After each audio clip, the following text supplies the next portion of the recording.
Good morning to all. आप सभी लोगों का स्वागत है। अगर आपने हमारे चैनल को लाइक एंड सब्सक्राइब नहीं किया है तो प्लीज़ लाइक एंड सब्सक्राइब करें। आज हम कार्डियोवास्कुलर जो सिस्टम है एमएसएन का, उसके मौसमी के क्वेश्चंस जो हैं उन्हें डिस्कस करेंगे। दो टुकड़ों में करेंगे, पहले 50 करेंगे देन 50 करेंगे। तो दो वीडियो रहेंगी आपकी कार्डियोवास्कुलर सिस्टम की, जिसमें आज के संपूर्ण 100 क्वेश्चन जो हैं लगभग कंप्लीट कर दिए जाएंगे।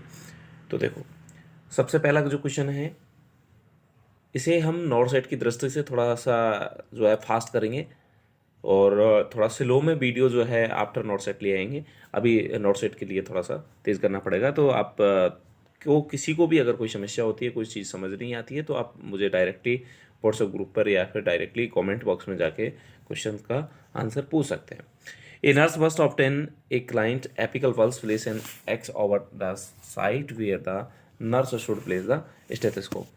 वो साइट आपको बतानी है जहाँ पर जो है आपको एपिकल पल्स लेते हैं। तो आपको पता होना चाहिए, ये फोटो दे दिया है और इस तरीके से आपसे क्वेश्चन पूछा जा सकता है। तो हमें पता है कि जो बच्चे होते हैं उनके अंदर जो है फोर्थ इंटरकोस्टल जो स्पेस होता है वहाँ पर ली जाती है, और जो अडल्ट होते हैं उनके अंदर फिफ्थ इंटरकोस्टल स्पेस पर क्या ली जाती है, एपिकल पल्स ली जाती है। तो गिन लेते हैं भाई, ये आपकी फर्स्ट रिव है।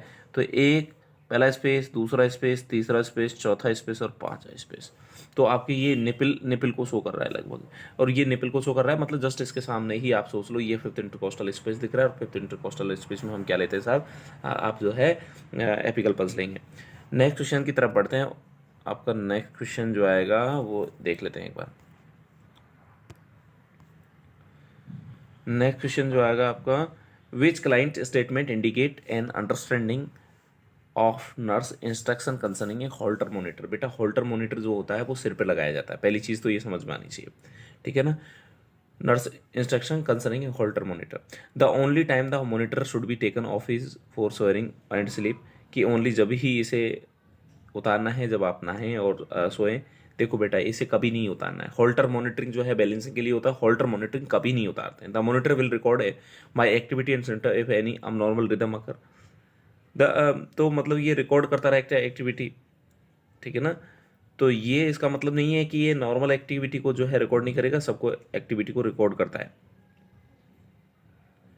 दूसरी चीज़ अगर मेरी बात करके चलें तो the result from the monitor will be use to determine the size and shape of the my heart. नहीं, हर्ट का कोई मतलब नहीं है इसमें कि हर्ट की साइज और शेप को ये मेजर कर रहा हूँ। The monitor will record any abnormal heart rhythm while I go about my usual activity, ठीक है ना।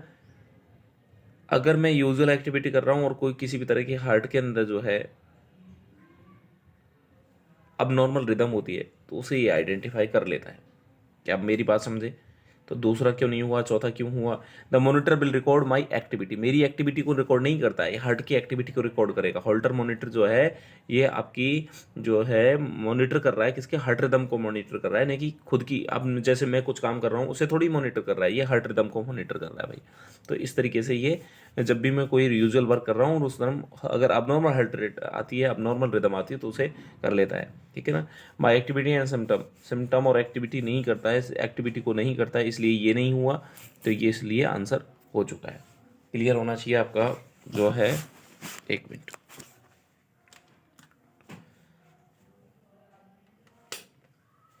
अगले क्वेश्चन की तरफ बढ़ते हैं। और अगला क्वेश्चन जो आता है आपका वो आ जाता है आपका क्वेश्चन नंबर 12।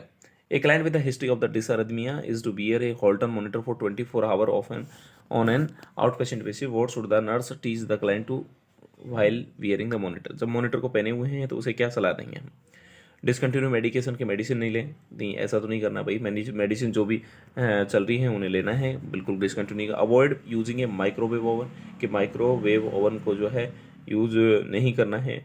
तो देखो ऐसा कुछ भी नहीं है कि माइक्रोवेव ओवन से कोई दिक्कत होती है। कि फिर रिटर्न अकाउंट ऑफ एक्टिविटी, कि रिटर्न अकाउंट ऑफ एक्टिविटीज़ रखना चाहिए। Record the blood pressure periodically, इसका कोई ऐसा साइड इफेक्ट तो होता नहीं है कि ब्लड प्रेशर से कोई रिलेटेड है। तो keep a return account of activity, कि किस एक्टिविटी की वजह से आपको जो है, क्योंकि ये अबनॉर्मल रिदम जब शो करेगा तो हमें उसे मैच कर पाएँ, उसे देख पाएँ कि भाई किस एक्टिविटी की वजह से ऐसी कंडीशन डेवलप हुई थी, तो हमें रिकॉर्ड होना चाहिए हमारे पास में, ठीक है।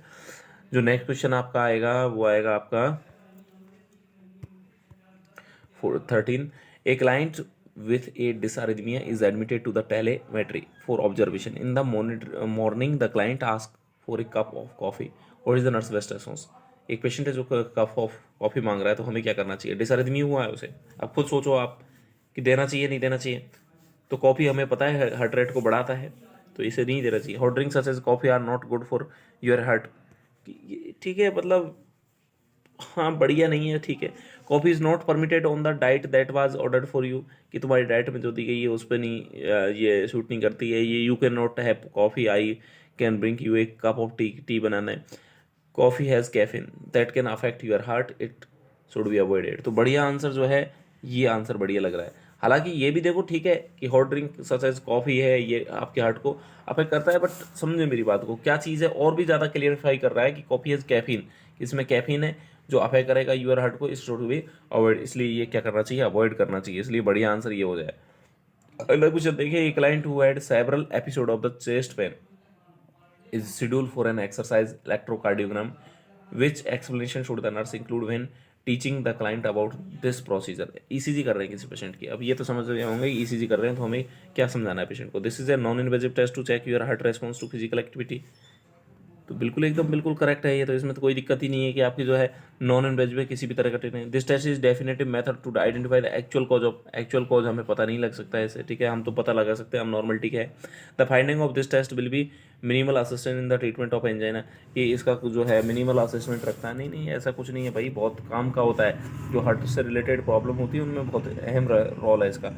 The finding from this minimally invasive test, invasive तो बिल्कुल भी नहीं है, तो ये तो आंसर हो ही नहीं सकते। आंसर आपका एक ही बचा है कि ये नॉन इन्वेजिव टेस्ट है और आपकी हार्ट रेस्पॉन्स जो है उनको ये क्या कर लेता है? आइडेंटिफाई कर पाते हैं इसकी वजह से। अगला क्वेश्चन देखते हैं, question number 58। A client is admitted with the chest pain unrelated by the nitroglycerin. एक पेशेंट है जो कि नाइट्रोग्लिसरीन चल रही है उसे, एंड एलिवेटेड टेम्परेचर भी बढ़ा हुआ है, बीपी उसका रिड्यूस है, एंड डायफ्रोसिस पसीने पसीना हो रहा है, मायोकार्डियल इन्फेक्शन इज डायग्नोसिस है, एमआई है। Which should the nurse consider as valid reason for one of this client physiological response. इस फिजियोलॉजिकल रेस्पॉन्स के लिए वैलिड रीजन बताइए। Parasympathetic reflexes from the infarcted myocardium cause diaphoresis. Inflammation in the myocardium cause a rise in the systematic body temperature, की इस वजह से बढ़ा होगा। या फिर अगर बात करके चलें कि कैटेकोलामाइंस है, release at the site of the infection cause intermediate localize pain, construction of the centre and peripheral. अब खुद सोचो भाई, टेम्परेचर का एक रीजन होता है, वो होता है आपका इन्फ्लामेशन, इन्फेक्शन, ठीक है ना। तो आप इन्फ्लामेटरी अगर रेस्पॉन्सेज हुए होंगे तो वहाँ पर टेम्परेचर बढ़ना इज अ कॉमन है। तो inflammation in the myocardium cause a rise in the systemic body temperature is a better answer, क्योंकि मैंने हमेशा जब इन्फ्लामेशन की कोई डेफिनेशन आपको जब बताई है तो हमेशा बताया है कि भाई रीजन ये है। आज हम थोड़ा जल्दी चलते हैं, नॉर्सेट की वजह से ओनली जल्दी है, क्योंकि हम ज़्यादा इस पर टाइम नहीं दे सकते बेटा। फिर भी अगर किसी को कोई मैं कोशिश कर रहा हूँ कि आपको समझ आ जाए, फिर भी अगर कोई चीज़ समझ नहीं आती है तो मुझे बता देना। What must the nurse do to determine a client pulse pressure. Pulse pressure निकालने के लिए हम क्या करते हैं, मैंने कई बार आपको पेपर में भी क्वेश्चन दिया है। तो पल्स प्रेशर निकालने के लिए सीधा सी चार्ज है कि आपकी जो सिस्टोलिक ब्लड प्रेशर होता है उसमें से क्या माइनस कर देते हैं, डायस्टोलिक ब्लड प्रेशर को माइनस कर देते हैं, तो आपका क्या आ जाता है, जो है पल्स प्रेशर आ जाता है। तो पल्स डेफिसिट क्या होती है? तो पल्स डेफिसिट होती है एपिकल पल्स में से जब आप रेडियल पल्स को घटा देते हैं तो वो आपकी पल्स डेफिसिट आ जाती है। एक आता है आपका मीन आर्टेरियल ब्लड प्रेशर आता है, जो भी आपको मैंने कल ही पेपर में दिया था। तो ये सारी चीज़ें आपको क्या है, याद होनी चाहिए भाई, ये आपको याद कर लेनी है। अगला क्वेश्चन जो आता है आपका, after surgery for the insertion of the coronary artery bypass graft A client develop a temperature of the 102 degree Fahrenheit. मतलब सर्जरी हुई और उसके बाद में उस पेशेंट को क्या हो रहा है, जो है 102 डिग्री का फीवर आ रहा है। What priority concern related to elevated temperature does the nurse consider when notifying the health care provider about client's temperature, कि ये अगर टेम्परेचर बढ़ता है तो इसकी वजह से क्या समस्या है जो आपको देखने को मिलेगी।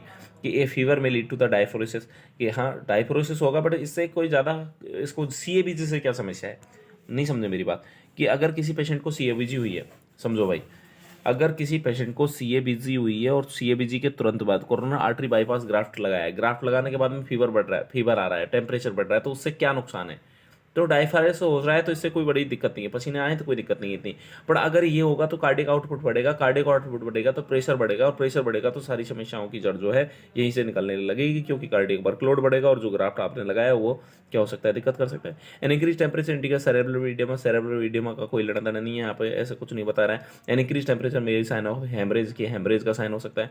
भैया ये हेमरेज का साइन नहीं होता है, ये तो इन्फेक्शन इन्फ्लामेशन का साइन होता है। तो बढ़िया आंसर जो आपका हो सकता है वो कार्डियक आउटपुट से रिलेटेड है, क्योंकि ये हमारे यहाँ पर जो है समस्या क्रिएट कर सकता है। नेक्स्ट क्वेश्चन आता है आपका 18। A nurse is teaching a group of the client with the peripheral vascular disease, कि पेरिफेरल वास्कुलर डिजीज हो रही है about smoking cessation program which physiological effect of the nicotine should the nurse explain to the group, कि भैया जो आपकी medicine होती है ना, निकोटीन वगैरह होती है, ये क्या करती है, तो हमें पता है सर निकोटीन जो है कॉन्स्ट्रिक्शन करा देती है, हमारी वेसल्स का कॉन्स्ट्रिक्शन करवा देती है। तो constriction of the peripheral vessels increase the force of the flow, जो तो इसकी वजह से जो फ्लो है वो बढ़ जाएगा। अब यहाँ का है डायलेट होंगी, डायलेट नहीं होंगी साहब, कॉन्स्ट्रिक्ट होंगे। Superior vessel cause constriction of the collateral circulation, dilation of superficial, dilation नहीं होता है कॉन्स्ट्रिक्शन होता है, डायलेशन नहीं होता है भाई, कॉन्स्ट्रिक्शन होता है। तो constriction of the peripheral vessels increase the force of the flow को बढ़ा देती हैं। तो ये हमें पता है, पहले से पता था, निकोटीन वाला बहुत बढ़िया है, जिनको नहीं पता वो समझ गए होंगे। During an interview the nurse discover that spouse of debilitated chronically constipated client digitally remove stool from the client's rectum, client rectum से निकाल रहे हैं। what response to this impaction is the nurse attempting to prevent by इसके अंदर presenting other strategy to regulate the client bowel movement। तो अगर हम इसके अंदर कर रहे हैं तो इसकी वजह से क्या हो सकता है भाई, अगर डिजिटली निकाल रहे हैं, मतलब अगर रेक्टम से अगर स्टूल को आप निकाल रहे हैं, डायरेक्टली निकाल रहे हैं, जैसे कई बार क्या होता है पेशेंट उंगली से निकाल रहा है या फिर किसी चीज़ से निकाल रहे हैं, तो क्या हो सकता है। तो हमें पता है कि हमने एक और देखा था जब डिजिटल रेक्टल एग्जामिनेशन करते थे, भैया कुछ नहीं है, सिंपल सी बात ये है कि जब रेक्टल होता है, रेक्टल में हम उंगली डालेंगे तो वहाँ से क्या होता है, जो आपके बेगल रेस्पॉन्सेज हैं वो जनरेट हो सकते हैं, और बेगल रेस्पॉन्स अगर जनरेट होते हैं तो वो हार्ट रेट को स्लो कर देते हैं। इसलिए हमने पहले भी बताया था कि जिन बंदों के अंदर हार्ट की प्रॉब्लम होती है उनके अंदर जो है ये है डिजिटल रेक्टल एग्जामिनेशन वगैरह को जो है परफॉर्म नहीं करते हैं, वहाँ पर उंगली जो है नहीं डाली जाती। क्यों? क्योंकि उसकी वजह से हार्ट से रिलेटेड प्रॉब्लम हो सकती है। तो ये इंक्रीज है पल्स रेट को बढ़ाए या नहीं, स्लो द हार्ट रेट, हाँ बिल्कुल सही कह रहा है ये। डायलेशन ऑफ द ब्रोंकिल से कोई लेना देना नहीं, कोरोनरी आर्टरी वेजोडाइलेशन से कोई लेना देना नहीं है। अगला क्वेश्चन आता है आपका question number 20। A nurse assessing the leg of the client with the history of the chronic Venus insufficiency, एक पेशेंट है जिसके अंदर क्या हो गया है, लेग के अंदर जो है क्रोनिक वीनस इनसफिशिएंसी हो रही है। What physiological senses should the nurse conclude are the result of this disease process. तो मैंने कल भी बताया था, कल क्लास में डिस्कस किया है। और भाई एक हमारे पास में आर्टरी है और एक हमारे पास में वेन है, दोबारा से डिस्कस कर देता हूँ। एक आर्टरी है, दूसरी वेन है। आप बात को समझें, आर्टरी में प्रेशर ज़्यादा होता है, आर्टरी में प्रेशर ज़्यादा होता है। दूसरा वेन जो है उसमें प्रेशर कम होता है। आर्टरी में ऑक्सीजनेटेड ब्लड होता है, वेन में जो है हमारा डीऑक्सीजनेटेड ब्लड होता है। आर्टरी में प्रेशर ज़्यादा होता है तो देखो दोनों में घाव दोनों में बनते हैं, दोनों में अल्सर बनते हैं। वीनस में घाव क्यों बनता है और आर्टरी में घाव क्यों बनता है? आर्टरी में प्रेशर की वजह से बनता है और वीनस में इकट्ठा होने की वजह से बढ़ता है। अब एक बात सोचो, डीप किसका बनेगा? अब प्रेशर से आप गड्ढा करोगे, आपने देखा होगा कि जो आपकी मोटर वाली लाइन है, अब आपने पाइप को दबा रखा है और जब आप मिट्टी में करोगे तो गड्ढा बना देगी वो। इसी तरीके से डीप जो अल्सर बनता है वो आर्टरील में बनेगा। सिंपल सी बात है, डीप आर्टरी में ही बनेगा। अच्छा, दूसरी चीज़ वेन में जो बनेगा वो सुपरफिशियल बनेगा, या मैं बात करूँ जो ब्लड इकट्ठा होगा उसकी वजह से जो बनेगा वो वेन में बनेगा। तो पहली चीज़ स्टेसिस अल्सर, स्टेसिस का मतलब कहीं इकट्ठा हो गया है ब्लड उसकी तो स्टेसिस अल्सर जो कहाँ बनेंगे, तो ये वेनस की वजह से बनेंगे, बिल्कुल सही है। नेक्रोटिक टिश्यू, कोई चीज़ की डेथ कब होगी? जब डेथ तब होगी जब उसे न्यूट्रिशन वगैरह अच्छे से प्रॉपर रूप में ऑक्सीजन वगैरह की मात्रा नहीं मिल पाएगी, तो नेक्रोटिक हो जाएगा। तो नेक्रोटिक आर्टरी की वजह से होना चाहिए या वेन की वजह से, क्योंकि जो सप्लाई है न्यूट्रिशन की, ऑक्सीजन की जो सप्लाई करने का काम होता है वो आर्टरी का होता है, नहीं कि वेन का होता है। तो ये तो गलत हो जाएगा कि आर्टरी का काम। एकाइमोटिक एरिया का मतलब तो कोई सा भी हो सकता है, वो आर्टरी भी हो सकती है, वेन हो सकती है। एकाइमोटिक का मतलब है वहाँ से लीकेज होना, तो ये तो बिल्कुल नहीं होगा। डिमिनिश्ड पल्स हम कभी भी वेन से नहीं लेते हैं, तो ये तो आर्टरी से है। ब्राउन डिस्कलरेशन, तो ब्राउन डिस्कलरेशन यहाँ पर देखने को मिल सकता है। क्यों निकल सकता है भाई? तो ब्राउन जो डिस्कलरेशन है वो आराम से हो सकता है, तो इसमें किसी भी तरह का आपको दिक्कत नहीं होनी चाहिए। तो ये आपके जो है आंसर हो सकते हैं, फर्स्ट और 5 आपका आंसर हो सकता है। तो इस तरीके से हम बढ़ते हैं आगे आंसर की तरफ। Question number 21। A nurse is caring for the client with the chronic occlusive arterial disease. अब क्रोनिक ओकल्जिव आर्टरियल डिजीज की बात कर रहे हैं। What precipitating cause is the nurse monitor likely to identify for the development of the ulceration and gangrenous lesion. Gangrenous lesion बनने के लिए क्या ऐसी चीज़ हो सकती है? अब आप खुद सोचो, कोई भी ऐसी चीज़ पहले से ओकलजन हो रही है और ओकलजन कराते तो वो सारी चीज़ें क्या कर सकती हैं, लीड कर सकती हैं आपके, ठीक है ना, वो और लीड करेंगे। देखो, emotional stress which is short lived, अगर कोई इमोशनल जो है उसके अंदर स्ट्रेस आ गया है उसकी वजह से कोई दिक्कत हो सकती है, ठीक है ना। तो ठीक है, अब बात को समझना, क्वेश्चन को समझ गए तो आंसर इजी है। कि a nurse is caring for a client with chronic occlusive arterial disease, एक ऐसी क्रोनिक आर्टरियल जो है ओकल्जिव डिजीज है उसके साथ में नर्स केयर कर रही है। कौन से प्रेसिपिटेटिव फैक्टर होते हैं जो इसके अंदर अल्सरेशन और गैंग्रेनस लीजन में बढ़ावा देंगे, अल्सर बना देंगे। अल्सर, इमोशनल स्ट्रेस थोड़े टाइम के लिए शॉर्ट लिव्ड है। इमोशनल स्ट्रेस से हाँ वेजो कंस्ट्रक्शन होता है पर थोड़े समय के लिए, तो इतना ज़्यादा कोई दिक्कत नहीं है। Poor hygiene and limited protein intake, हाँ अगर इनएडिक्वेट हाइजीन करोगे आप, ये प्रोटीन वगैरह कम लोगे तो दिक्कत हो सकती है, ठीक है। पर ऐसा नहीं है कि ये घाव वगैरह बनने में दिक्कत हो सकती है, बट ऐसा नहीं है कि ये जो है आर्टिकल डिजीज को जो है उसे प्रमोट कर रहा है। Stimulant such as coffee, tea और कोला ड्रिंक्स, ये भी कॉन्स्ट्रिक्शन कराता है बट ये घाव को कम करेगा, बट ऐसा नहीं करेगा। Trauma from the mechanical, chemical और थर्मल सोर्स, अगर बेटा ट्रॉमा हो गया तो बड़ी दिक्कत होने वाली है। ट्रॉमा हो जाएगा तो ब्लीडिंग और हो जाएगी, समझ रहे मेरी बात है। तो ट्रॉमा जो यहाँ पर प्रेसिपिटेटिंग फैक्टर का काम कर सकता है, क्योंकि यहाँ पर सेंसेशन भी इतने नहीं रहेंगे और यहाँ पर घाव भरेगा नहीं, क्योंकि ओकल्जिव पहले से डिजीज है, आर्टरियल ओकल्जिव डिजीज है। और आर्टरियल अगर ओकल्जिव डिजीज है, मेरी बात समझना भाई, आर्टरियल ओकल्जिव अगर डिजीज है तो घाव नहीं भरेगा। क्यों नहीं भरेगा? कि ब्लड कम आ रहा है, न्यूट्रिशन कम आ रहा है, अभी तो बात की है। तो अगर किसी भी सोर्स से किसी भी ट्रॉमा हुआ है तो दिक्कत हो जाएगी। वो घाव, देखो यहाँ पर तो कंडीशन थी कि अगर जैसे कि इमोशनल स्ट्रेस हुआ, थोड़ा बहुत ब्लड कम आएगा, पर इससे ऐसा थोड़ी है कि घाव बन रहा है, घाव नहीं बनेगा, कम ही आ रहा है। पुअर हाइजीन, लिमिटेड प्रोटीन है, अगर कोई पहले का घाव है तो वो नहीं भरेगा, पर इसका ये मतलब थोड़ी है कि अल्सर बन जाएंगे और गैंग्रीन बन जाएगी। स्टूमुलस, कॉफ़ी, टी और कोला से ऐसा तो नहीं घाव बनेंगे, अगर पहले का कोई घाव है तो वो भरने में थोड़ी दिक्कत हो सकती है। Trauma from the mechanical, chemical, और आपने घाव बना दिया तो इसको भरने में बहुत टाइम लग जाएगा। एक client is prescribe prolonged bed rest after surgery, surgery के बाद में बेड रेस्ट के लिए बोला गया है। Which complication does the nurse expect to prevent by teaching the client to avoid the pressure on the popliteal space, कि popliteal space पे प्रेशर नहीं रहना चाहिए, जिसकी वजह से कौन सा जो कॉम्प्लिकेशन है उसे हम बचा सकते हैं। तो ये तो आपको सबको पता होगा कि एम्बोलिज्म ना हो जाए, और कौन सा, सेरेब्रल या पल्मोनरी, तो पल्मोनरी एम्बोलिज्म ना हो जाए, ठीक है ना। मोस्टली पल्मोनरी एम्बोलिज्म होता है, यही आपको आंसर करना है। सबसे पहले यही जो है एनकाउंटर्ड होता है। चलो नेक्स्ट क्वेश्चन की तरफ बढ़ते हैं, और आपका नेक्स्ट क्वेश्चन आता है साहब 23। ए नर्स इज पोस्ट एनेस्थेसिया, एक पेशेंट है जो कि पोस्ट एनेस्थेसिया केयर यूनिट में आया है, is caring for the client who received a general anaesthetic, उसे जनरल एनेस्थेसिया मिला है। Which findings should the nurse report to health care provider, अब इनमें से कौन सी चीज़ है जो अबनॉर्मल है जिसे आपको करना चाहिए। Client push the airway out, कि पेशेंट जो है एयरवे को आउट करने की कोशिश करना है। क्लाइंट है स्नोरिंग रेस्पिरेशन, की उसे स्नोरिंग रेस्पिरेशन हो रहा है, खर्राटे टाइप से हो रहे हैं। Respiration of the 16 breath per minute are slow.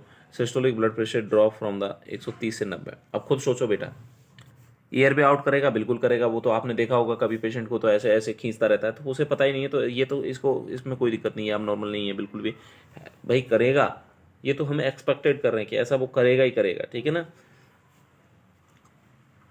और अगर मैं बात करके चलूँ, ये भी नॉर्मली आपने वो दिया है क्या, एनेस्थीसिया उसकी वजह से हो रहा है, सोलो रेस्पिरेशन भी ठीक है। अब देखो इसका बीपी जो है ना गिर रहा है 130 से, लगातार गिरते गिरते 130 से लेके ये 90 आ गया है, तो और भी गिर रहा है ये, तो आपको तुरंत से जो है इन्फॉर्म कर देना चाहिए। अगला क्वेश्चन आपका आता है कि after abdominal surgery a client suddenly report numbness in the right leg and funny feeling in the toys. Abdominal surgery हुई और उसे नमनेस हो रही है, what should the nurse do first, सबसे पहले क्या करना चाहिए, समझो सबसे पहले क्या करना चाहिए।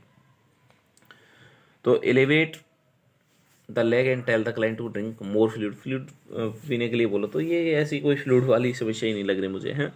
Instruct the client to remain in the bed and notify the health care provider. Rub the client leg to stimulate the circulation and cover the client with blanket. Tell the client about the इसके अंदर danger of the prolong bed rest as increase ambulation. अब यहाँ पर क्या हो सकता है भाई, यहाँ पर कोई भी दिक्कत हो सकती है, सेंसरी प्रॉब्लम है, सेंसरी नर्व डैमेज हो सकती है, यहाँ पर कुछ भी हो सकता है भाई, तो ठीक है ना। तो तुरंत से हमें हेल्थ केयर प्रोवाइडर को बता देना चाहिए यहाँ पर।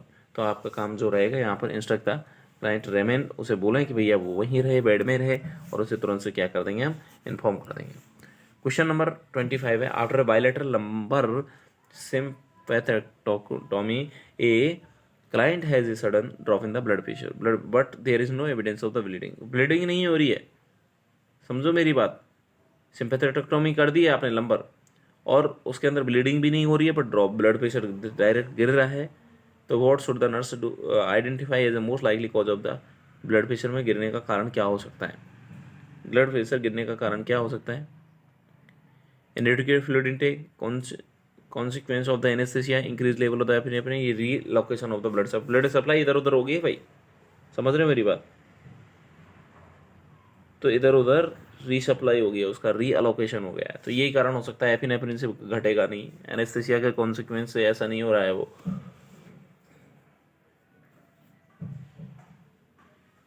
क्योंकि जो एनेस्थीसिया के सीक्वेंस से होता है ना, वो अचानक से नहीं होता है, धीरे धीरे होता रहता है वो। तो यहाँ पर हुआ है सडन, तो सडन नहीं होता है कभी, सडन दिया हुआ है तो ये इससे नहीं होगा एनेस्थीसिया से, ठीक है ना। और सडन इनएडिक्वेट फ्लूइड इनटेक से भी नहीं होगा।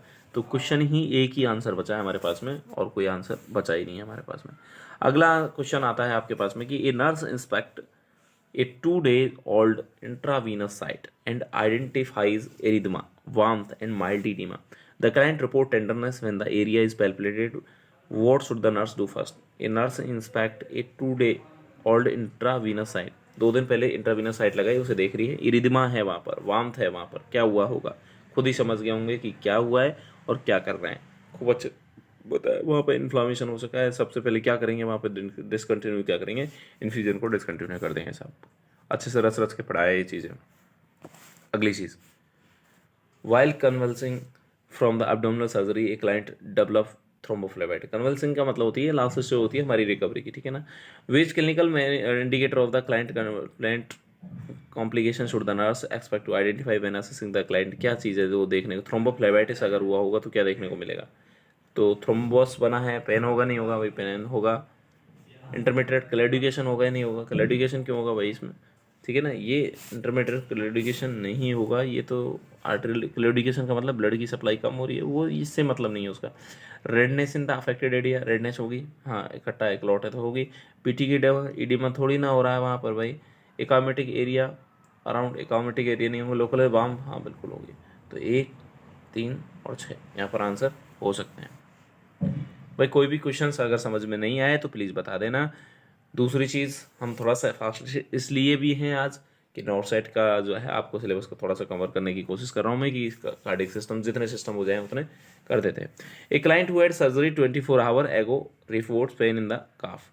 अभी उस पेशेंट की जो सर्जरी है 24 आवर एगो हुई है। Assessment reveals redness and swelling eight the site of the discomfort, what should the nurse do.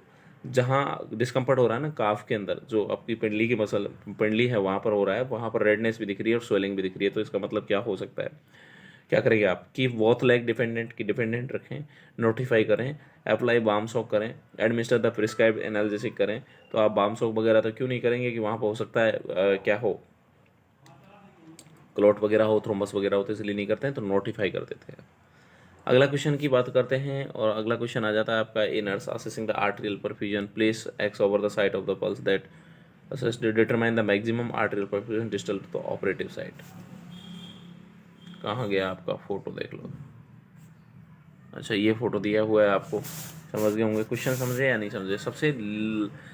मैंने कल जो आपको पेपर में एक क्वेश्चन दिया था कि सबसे जो डॉर्सल मतलब मैंने क्वेश्चन दिया था कि आपकी डिस्टल पल्स बताइए, तो यहाँ पे सबसे ज़्यादा डिस्टल पल्स क्या होगी, तो डॉर्सल पेडिस, समझ रहे। तो ये आंसर बढ़िया हो जाएगा इसका, डॉर्सल पेडिस लेंगे, और वो भी राइट और लेफ्ट बढ़िया रहेगी, तो ये बढ़िया आंसर हो सकता है,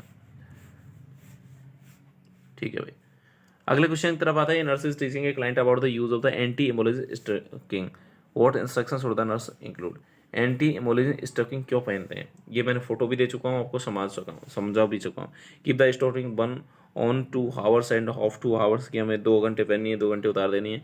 wear the stocking only at the bed time when activity lessens, की जब एक्टिविटी कम हो तब बेड टाइम पे पहनी है। Put the stocking on the before getting out of the bed in the morning, की मॉर्निंग में खड़े होने से पहले पहनी है। या leave the stocking in the place until the health care provider advise otherwise, leave the stocking in the place until the health care provider advise otherwise. तो समझे भाई, इसे कब पहननी होती है। देखो जब एक्चुअल में क्या होता है, स्टोकिंग पहनने से क्या होता है, जो आपका जो प्रेशर वगैरह है वो मेंटेन रहेगा। तो आपको नॉर्मली जब पहनी है, जब आप खड़े हो रहे हैं, निकल रहे हैं, ठीक है ना। तो ये है जो स्टोकिंग डिवाइस होती है आपकी पेन को सपोर्ट करती है, ठीक है। तो आपको जो प्रेशर वगैरह है उसे जो गिरने से रोकती है, मतलब कि जो आप खड़े होते हैं, मतलब जो अगर एक हाइपोटेंशन जैसी कंडीशन डेवलप होती है, उसे रिड्यूस करती है, तो आप जब भी खड़े हों उससे पहले, मॉर्निंग में खड़े होने से पहले ये आपको पेन लेनी चाहिए। तो बढ़िया आंसर क्या हो सकता है? 3 आंसर बढ़िया हो सकता है। 31 की अगर बात करें तो client care provider order the thigh high anti embolism stocking for a client with varicose vein. किसी पेशेंट को वेरिकोज वेन है। अब समझना भाई, थाई हाई का मतलब थाई तक जो जा रही है, थाई हाई का मतलब है, ठीक है। The client's thigh are heavier than the lower leg, कि जो उसकी थाई है वो थोड़ा सा भारी है लोअर लेग की तुलना में। Stocking fit on the lower leg but are causing discomfort. अब वो पहुंच ही नहीं पा रही है वहां तक, डिस्कम्फर्ट हो रहा है। Intention on the upper thigh, what should the nurse do? क्या करना चाहिए? Replace the thigh high stocking with the knee high stocking. कि नी हाई स्टॉकिंग लगा दें भाई? नहीं, जब उसे प्रिस्क्राइब ये की गई है तो ये क्यों लगाएं? Leave the anti embolism stocking off to prevent the tissue damage. Leave, छोड़ दें, उसे नहीं पहनाएं? ये तो पहना नहीं है भाई, जरूरी है। या roll the top of the stocking to below the knee to limit the popliteal pressure. ये भी नहीं करना है, वहां तक पहुंचाना है आपको। Ask the health care provider if the elastic bandage can be use in the place of the stocking. जब स्टॉकिंग नहीं आ पा रही है, क्योंकि उसकी जो थाई है, उसकी जो थाई जो है वो बहुत ज़्यादा भारी है, इस वजह से स्टॉकिंग नहीं आ पा रही है, तो हमें क्या करना चाहिए? तो इसने पहला ऑप्शन बोला है कि आप जो है थाई वाली यूज ही मत करो भाई, थाई तक मत पहनाओ। दूसरा कह रहा है कि आप जो है मत ही पहनाओ। तीसरा कह रहा है कि रोल कर दो ऊपर नीचे, और वो भी नी तक कर दो, जिससे थाई की जरूरत नहीं पड़े। हमें जब थाई की प्रिस्क्राइब की गई है तो हमें एक बार डॉक्टर से कंसल्ट करना पड़ेगा, जो भी करना है। तो हमें ask the health care provider, आज द हेल्थ केयर प्रोवाइडर से आप क्या करेंगे? डिस्कस करेंगे। इलास्टिक बैंडेज वगैरह आप यूज़ कर सकते हैं, पूरा स्टिकिंग की जगह ये भी यूज़ कर सकते हैं, तो बढ़िया है साहब, ये यूज़ कर सकते हो आप। बट पूछ रहा है अगला, what should the nurse teach a client who is taking the anti-hypertensive to do minimize the orthostatic hypotension? Orthostatic hypotension जो है, आप जब खड़े होते हैं तो जो हाइपोटेंशन होता है, तो हमने पढ़ी थी ना कि अभी स्टॉकिंग डिवाइस पहन रहे थे, उसी तरीके से अभी हमें क्या करना है? सपोर्ट हॉर्स बन रहे थे ना अभी थोड़ी देर पहले, तो उसी तरीके से हमें देखना है कि एंटी हाइपोटेंसिव ले रहा है, ऑर्थोस्टैटिक हाइपोटेंशन नहीं होता, क्या करना चाहिए? बियर सपोर्ट हॉर्स कंटिन्यूसली, किसी कंटिन्यूसली जो है सपोर्ट हॉर्स पहनने की जरूरत है क्या उसे? या तो कंटिन्यूस नहीं पहनने की जरूरत नहीं होती है, जब वो खड़ा वगैरह होता है ना तो पहनना होना चाहिए। या lie down for the 30 minute after taking the medicine, की लेटा रहे 30 मिनट के लिए, जब मेडिसिन लेता है तब लेट जाना चाहिए, ठीक है ना। तो ऑर्थोस्टैटिक हाइपोटेंशन उससे नहीं होता है। ऑर्थोस्टैटिक हाइपोटेंशन तब होता है जब कोई पेशेंट अपनी पोजीशन चेंज करता है, जैसे लेटा हुआ है और खड़ा होता है अचानक से, तो होता है। About the task that require the high energy, उससे भी कोई लेना देना नहीं है। Sit on the edge of the bed for 5 minute before the standing, कि जब वो एकदम खड़ा हो रहा है तो कम से कम 5 मिनट के लिए उसे बैठ रहना चाहिए, उसके बाद जिससे उसका जो है जो वेन वगैरह है वो एडजस्ट हो जाए, और उसके बाद में उसे करना चाहिए। तो ये बढ़िया हो सकता है। तो आंसर नंबर 4 बढ़िया यहाँ पर आंसर है। अगला आता है question number 33, a client being treated for hypertension report having a persistent hacking cough, what class of the antihypertension should the nurse identify as a possible cause of this response when reviewing a list of the client medication? देखो, आपको पता होगा angiotensin converting enzyme जो होती है वो cough reflex की activity को बढ़ा देती है, और यहाँ पर कफ के लिए ACE होती है, ऐसी ACE एंजियोटेंसिन कन्वर्टिंग एंजाइम जो होती हैं, ये वाली जो मेडिसिन हैं वो कफ करवा देती हैं साहब, इनका साइड इफेक्ट होता है कफ, ये तो हमने पढ़ा होगा। अगला देखते हैं साहब, AC पहला आंसर होगा इसमें, ठीक है। चौथा, what client response indicate to the nurse that vasodilator medication is effective? अगर वेजोडाइलेटर मेडिसिन काम कर रही है तो हमें कैसा पता लगेगा कि pulse rate decrease from the 110 से 175, तो वेजोडाइलेशन हुआ है तो ब्लड प्रेशर कम हो जाएगा, सिंपल सी बात है। Absence of the adventitious breath sound या इंक्रीज ऑन डेली, तो इसमें सीधा है, आपका जो ब्लड प्रेशर है वो 150 इतना था, इससे कम हो रहा है, मतलब कि इसके अंदर काम कर रही है। What's should the nurse assess to determine if the client is experiencing the therapeutic effect of the valsartan? जो वालसार्टन मेडिसिन है अगर वो काम कर रही है, ये कौन सी होती है? एंजियोटेंसिन सेकेंड रिसेप्टर ब्लॉकर है, ये ARB ब्लॉकर्स हैं ये मेडिसिन, अगर काम कर रही है तो कैसे पता लगे? तो ये मेडिसिन अगर काम करेगी तो वालसार्टन है, लोसार्टन है, ये नाम तो सुने होंगे, तो ये क्या करेगी? सीधी सी बात है, क्या कर रही होगी? सिंपल सी बात है, क्या करेगी? ब्लड प्रेशर पर इफेक्ट आएगा इसका, क्योंकि ब्लड प्रेशर को रिड्यूस करने के लिए तो दी जा रही है, तो आपका सीधा सा आंसर आ जाना चाहिए। अगले क्वेश्चन की तरफ बढ़ते हैं, और अगला क्वेश्चन आपका आता है 36, What information should the nurse include when teaching a client with a heart disease about the cholesterol? Cholesterol के बारे में क्या बताएंगे? Can be found in the both plant and animal sources के अंदर प्रेजेंट होता है। या cause an increase in serum high density lipoprotein की, इसकी वजह से हाई डेंसिटी लिपोप्रोटीन का लेवल बढ़ जाता है। Should be eliminated because it cause the disease process की, इसे हटा देना चाहिए क्योंकि इससे डिजीज होती है। Decrease when unsaturated fat are substitute for the saturated fat, कि जब अनसैचुरेटेड फैट लिए जाते हैं सैचुरेटेड फैट की तुलना में तो बढ़िया रहता है, ये कम हो जाता है इसकी मात्रा। तो बेटा समझें, देखो हमारे बहुत सारे हार्मोन्स होते हैं, उनके लिए नेसेसरी होता है, तो इसे हम डाइट से हटा तो नहीं सकते, तो 3 नंबर तो वैसे गलत हो गया। ठीक है, दूसरी चीज़ ये भी एक बढ़िया क्वेश्चन बन सकता है कि जो है ये एनिमल सोर्सेज में पाया जाता है या हमें प्लांट सोर्सेज से मिलता है, तो ये ओनली एनिमल सोर्सेज से मिलता है, मतलब ये सैचुरेटेड फैट में कोलेस्ट्रॉल मिलता है, तो ये पहला ऑप्शन गलत हो गया। Cause an increase in high density lipoprotein, high density lipoprotein इसे नहीं बढ़ती है साहब, ठीक है ना। तो हाई डेंसिटी लिपोप्रोटीन है वो आपकी एक्सरसाइज वगैरह जब आप करते हैं तो उससे हाई डेंसिटी लिपोप्रोटीन बढ़ती है, जो कि आपकी जो आपकी हार्ट डिजीज होती है उनको रिड्यूस करने के बड़ा कम करती हैं। अब हमें पता है कि हमें जो प्लांट से मिलती है वो मोस्टली अनसैचुरेटेड फैटी एसिड से मिलते हैं, फैट मिलती है अनसैचुरेटेड वाली, और जो हमें एनिमल से मिलती है वो सैचुरेटेड फैट मिलती है। मतलब समझो, सैचुरेटेड फैट होती है वो मोस्टली जम जाती है और अनसैचुरेटेड फैट होती है वो जमती नहीं है, तो अनसैचुरेटेड फैट हमें ज़्यादा लेनी चाहिए और सैचुरेटेड फैट की तरह। तो decrease when unsaturated fat are substituted for the saturated fat, इसका मतलब ये है कि जब आप सैचुरेटेड फैट की जगह अनसैचुरेटेड फैट एसिड खाओगे तो आपका जो है इसका लेवल कम हो सकता है। बिल्कुल ये बढ़िया कह रहा है और बढ़िया आंसर इसका ये हो सकता है भाई। अगले क्वेश्चन की तरफ बढ़ते हैं कि which instruction should the nurse include in the teaching plan for a client with the hyperlipidaemia who is being discharge with a prescription of the cholestyramine, कि एक पेशेंट है जिसको कोलेसिस्ट्रामाइन दी गई है, ठीक है ना। तो अब समझे बात, विच instruction should the nurse include in the teaching plan for the client with the hyperlipidaemia, एक पेशेंट था हाइपरलिपिडीमिया के साथ में, तो अब इसके अंदर क्या हो सकता है। अब किसी पेशेंट को कोलेसिस्ट्रामाइन देंगे तो कोलेसिस्ट्रामाइन क्या करती है, बाइल के साथ में जुड़ती है साहब इंटेस्टाइन में, तो अब बाइल के साथ में जब ये जुड़ जाएगी तो मतलब क्या हो जाएगा, यहाँ कॉन्स्टिपेशन जैसी कंडीशन होगी। तो कोलेसिस्ट्रामाइन का एक बहुत बड़ा जो है अगर बात करूँ तो एक बढ़िया जो साइड इफेक्ट देखने को मिलता है वो कॉन्स्टिपेशन देखने को मिलता है। तो कॉन्स्टिपेशन को ट्रीट करने के लिए तुम क्या करोगे, देखो, increase your intake of the fibre in fluid, take the medication before you to go to bed, या check your pulse before taking the medication, contact the health care provider the your skin. ना तो skin वगैरह पे कोई effect कर रही है, ना आपका जो है पल्स वगैरह पे इफेक्ट कर रही है, ना ये कोई जो है कि सोने से पहले लें, इससे कोई फर्क नहीं पड़ रहा है। फाइबर एंड फ्लूइड का देना है क्योंकि ये कॉन्स्टिपेशन करती है, इसलिए इस पर ध्यान देना है आपको। अगला जो क्वेश्चन आता है आपका वो आता है कि nurse is providing the dietary instruction to a client with a cardiovascular disease which dietary selection by the client indicate the need for the further instruction, दोबारा से उसे कब समझाने की जरूरत पड़ेगी, मतलब कौन सा जो है वो गलत बताएगा। होल मिल्क विथ ओटमील, या फिर garden salad with olive oil, small Apple, या फिर सोल्यूबल फाइबर, क्या लेना चाहिए उसे भाई, जो वो क्या लेगी जो हमें दोबारा बताना पड़ेगा। क्योंकि सैचुरेटेड फैट मतलब आप तो ये समझो कि आपको जो है ना एनिमल से जो फैट मिलती है ना उसे अवॉइड करना है। देखो यहाँ पर देखे, गार्डन सलाद हो गया, ऑलिव ऑयल हो गया, ये क्या हो गया, हमारी कौन सी फैट हो गई है, ये हमारी प्लांट वाली फैट है, मतलब अनसेचुरेटेड फैट है, तो बढ़िया है, चलेगी, कोई दिक्कत नहीं है।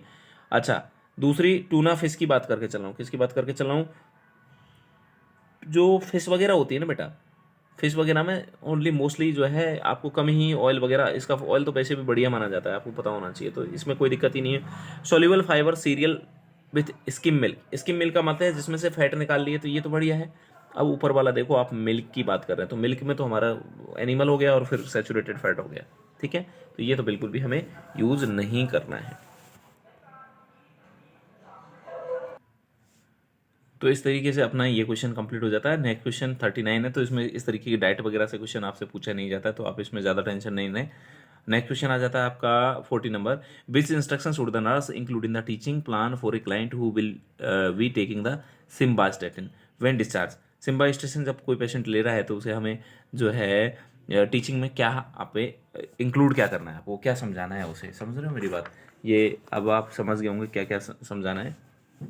देखो, इससे कोई हमारा पोटेशियम से लेना देना नहीं है। एक्सपोजर टू सन वगैरह से, हाँ वगैरह, ये मेडिसिन वगैरह लेते हैं तो सन वगैरह से, क्योंकि फोटो सेंसिटिविटी वगैरह कई बार देखने को मिल सकती है। सिम्बास्टेटिन एस फोर जो है सन, तो सन सिम्बास्टेटिन मतलब कि सन से थोड़ा सा ध्यान रखना है। शेड्यूल रेगुलर ऑप्थेल्मिक एग्जामिनेशन इससे करवाता रहना चाहिए, क्योंकि ये कई बार जो है ग्लूकोमा और कैटरेक्ट इसके जो है साइड इफेक्ट आ सकते हैं। तो देख लो भाई, सिम्वास्टेटिन को एक बार देख लो, यहाँ पर आपको मात्र अभी आपकी 4-5 दिन में एग्जाम है, तो आप थोड़ा सा भी याद रखोगे तो आपका काम हो जाएगा। सिम्वास्टेटिन की बातें करके चल रहा हूँ। सिम्वास्टेटिन के साइड इफेक्ट एक बार मेरे साथ बोलो। सिम्वास्टेटिन के साइड इफेक्ट क्या हो सकते हैं? एक तो सन से फोटो सेंसिटिविटी हो सकती है, दूसरी इसकी वजह से क्या हो सकता है, आई को प्रॉब्लम हो सकती है। सन से आई को भी गॉगल पहन के जाते हो ना भाई सन में, तो वही ध्यान रखो। तो आई को दिक्कत हो सकती है, मतलब ग्लूकोमा कैटरेक्ट हो सकता है, इसलिए ऑप्थेल्मिक एग्जामिनेशन करने हैं, ठीक है। दूसरा, टेक द मेडिकेशन एटलीस्ट है हाफ आवर बिफोर मील से पहले लेना चाहिए। नहीं सर, मेडिकेशन को मोस्टली आपको बेड टाइम पे लेना चाहिए, ठीक है ना। दूसरा है contact your health care provider if the skin become grey bronze. Grey bronze इसकी वजह से नहीं होती है मोस्टली, ठीक है ना। तो आपको जो है सॉरी हाँ, इससे ग्रे ब्रॉन्ज हो सकती है, क्योंकि इसकी वजह से एक जो है कॉम्प्लिकेशन जो होता है वो होता है साहब आपका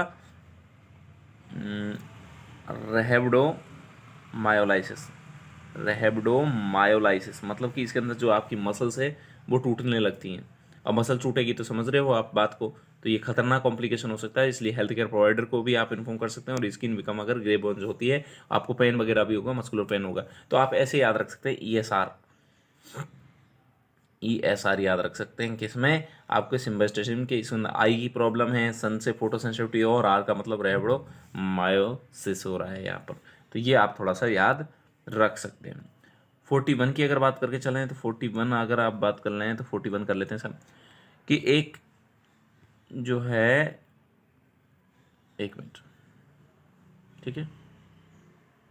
विच topic should the nurse determine the most appropriate when presenting health related instruction to a client from the African American. तो इससे कोई हमारा कोई लेना नहीं। वैसे अफ्रीकन अमेरिकन अगर बात करके चलें, ठीक है ना, अफ्रीकन अमेरिकन की अगर बात करके चलें तो इसमें हमारे यहाँ पर हाइपरटेंशन वगैरह जैसी कंडीशन देखने को मिल सकती है इनके अंदर। एम्लोडिफिन की बात करके चल रहे हैं तो आप समझ गए होंगे एम्लोडिफिन मेडिसिन है वो किस लिए दी जा रही है, ये तो आप समझ ही गए होंगे। एम्लोडिफिन है तो क्लाइंट विद हाइपरटेंशन है उसके साथ में दे रहे हैं। Which response the medication should the nurse instruct the client to report health care. अभी इसकी वजह से क्या हो सकता है, जब ये देंगे तो ये कंस्ट्रक्ट करेगी, और कंस्ट्रक्ट करने की वजह से आपको कई बार क्या होता है, पल्मोनरी भी जो है ईडीमा होने लगता है। तो पल्मोनरी ईडीमा वगैरह हो जाता है तो डिफिकल्टी जो है ब्रीथिंग वगैरह की अगर हम दे सकते हैं, डिफिकल्टी ब्रीथिंग अगर होगी तो उसे हमें तुरंत से ध्यान देना है। नेक्स्ट क्वेश्चन की तरफ बात करके चलते हैं कि इसको देख लेते हैं भाई, कि 150 mg बाई माउथ के द्वारा प्रिस्क्राइब की गई है, और एक टैबलेट के अंदर 50 mg है, आपको 150 देना है। कितनी टैबलेट दें? सीधी सी बात है, 3 टैबलेट देनी पड़ेगी यहाँ पर। 50 की एक है, 150 देनी है तो आपको 3 देनी पड़ेगी, सिंपल सी बात है। What should the nurse identify as the primary cause of the pain experience by the client with the coronary occlusion. Coronary occlusion से क्यों होता है पेन? पेन इसलिए होता है कि वहाँ पर क्या नहीं पहुँच पाता है, ब्लड नहीं पहुँच पाता है, ऑक्सीजन की मात्रा नहीं पहुँच पाती है, इसलिए। पहला ऑप्शन दिया arterial spasm, heart muscle ischaemia, blocking of the coronary vein, या irritation of the nerve ending in the cardiac flux. तो भैया इस्कीमिया होता है जिसकी वजह से ऑक्सीजन नहीं पहुंच पाती है, इसी वजह से पेन होता है। मैंने कल भी एक क्वेश्चन पढ़ा रहा था तो मैंने समझाया था कि भाई जब ऑक्सीजन नहीं पहुंच पाती है तो ब्लड होना, जो आपका जो है पेन होना स्टार्ट हो जाता है। चलो नेक्स्ट क्वेश्चन की तरफ बढ़ते हैं, और नेक्स्ट क्वेश्चन आपका आ जाता है 45। What instruction about the use of the nitroglycerin should the nurse provide to the client with angina. Angina के साथ में पेशेंट जब होता है तो उसके साथ में ये क्यों देते हैं, तो आप समझ गए होंगे कि ये क्यों देते हैं। ये आपको वेजोडाइलेशन आइडेंटिफाई व्हेन, तो use nitroglycerin should the nurse provide to client with angina. Identify when pain occur and place 2 tablet under the tongue, कि 2 टैबलेट तो नहीं लेनी होती है, तो गलत हो गया। Place 1 tablet under the tongue and swallow another when, तो सॉलो तो करनी ही नहीं होती है। Before physical activity place 1 tablet under the tongue and repeat the close dose in 5 minutes a pain occur. हाँ बिल्कुल, ये बिल्कुल एक बात सही कही है कि जब आपको ऐसा कुछ लगे कि फिजिकल एक्टिविटी वगैरह आप करने वाले, कोई हार्ड वर्किंग करने वाले हो, तो आपको जब पहले से एक्सपेक्टेशन होती है कि आपको जो है प्रॉब्लम हो सकती है, तो आप क्या करेंगे, एक टैबलेट लेंगे और वो टंग के नीचे लगाएंगे। तो अगर पेन फिर भी हो रहा है तो आप 5 मिनट में लेंगे, फिर अगर पेन हो रहा है तो फिर 5 मिनट में लेनी होती है। इस तरीके से 3 टैबलेट लेनी होती है। Place 1 tablet under the tongue when pain occur नहीं होता है, उससे पहले ही ले लेते हैं भाई, तो बढ़िया आंसर तो यही थर्ड होगा, ठीक है। नेक्स्ट चीज़ पे जाते हैं हम, और नेक्स्ट आपका जो है ऑप्शन आपका आ जाता है साहब कि अगर बात करें तो 46, which nursing action is most important when caring for the client with the cardiac catheterization. जब कार्डियक कैथेटराइजेशन के साथ में आप केयर कर रहे हो तो आप क्या देखेंगे, तो कई बार क्या होता है कार्डियक कैथेटराइजेशन की जब हम केयर करते हैं तो ध्यान रखें कि हमें क्या देखना होता है, डिस्टल जो है पल्स वगैरह देखनी होती है इंसर्शन साइट के की कहीं ऐसा नहीं है कि आगे ब्लड ही नहीं जा पा रहा हो। For which common complication of the myocardial infection should the nurse, तो एक ही है इसका, समझ लो भाई, डिसअरिथमिया जब मोस्ट कॉमन है कॉम्प्लिकेशन है एमआई का, बिल्कुल याद कर लें, एमआई का कॉमन कॉम्प्लिकेशन है डिसअरिथमिया। बार बार जब मैं पढ़ाता हूँ तो वहाँ भी बताता हूँ। आगे बढ़ते हैं साहब, और आगे क्वेश्चन जो है आपका 48 है।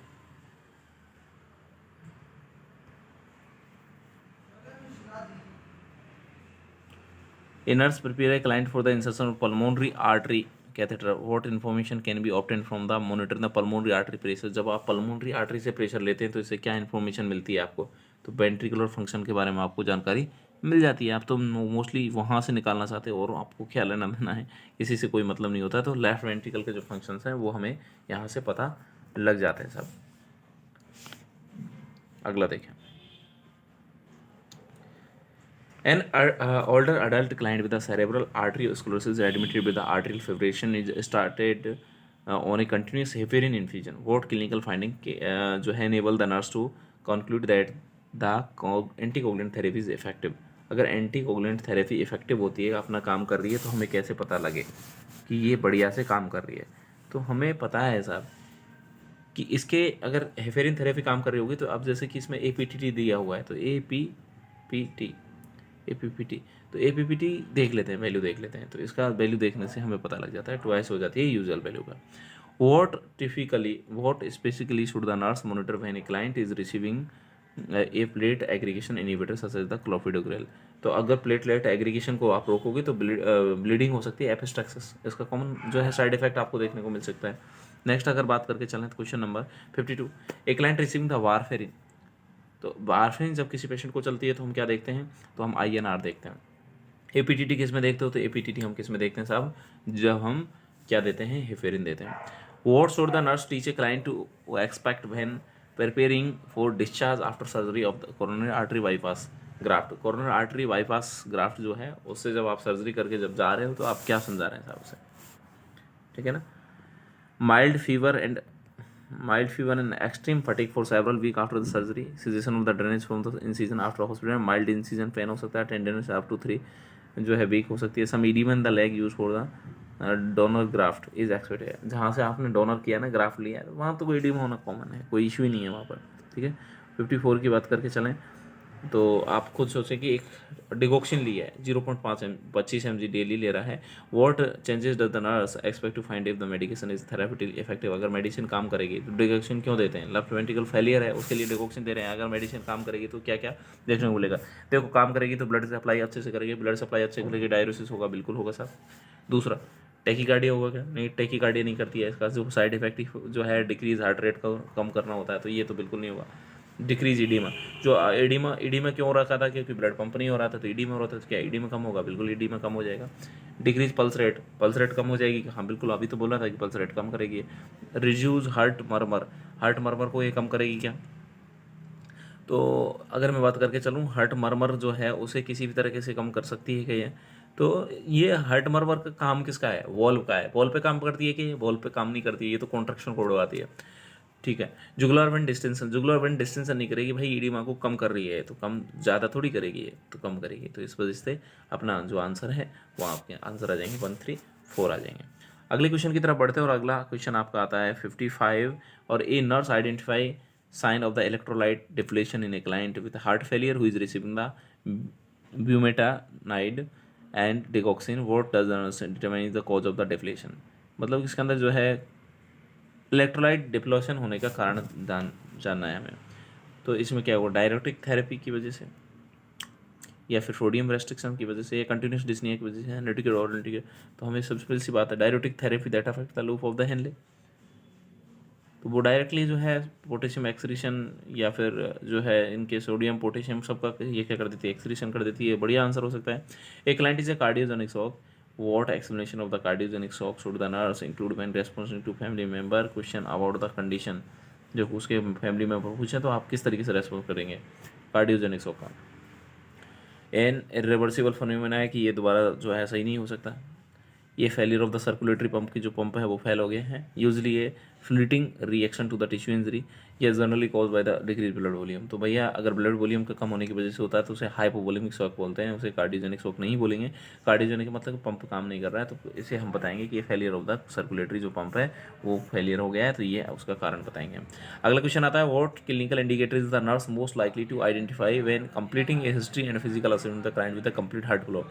कंप्लीट हार्ट ब्लॉक के साथ में अगर कोई पेशेंट है तो इसमें आपको क्लिनिकल इंडिकेटर्स देखने हैं, nurse most likely to identify when completing a history and physical assessment कर रहे हैं तब, ठीक है ना। तो क्या देखेंगे आप, सिनकोप देखेंगे, हेडेक देखेंगे, टेकिकार्डिया देखेंगे, हेमीपेरेसिस देखेंगे, तो क्या आप इसमें देखेंगे, तो सीधी सी बात है इसमें क्या है, मूड से आ जाएगी पेशेंट, बेहोशी की अवस्था में आ जाएगा, ठीक है।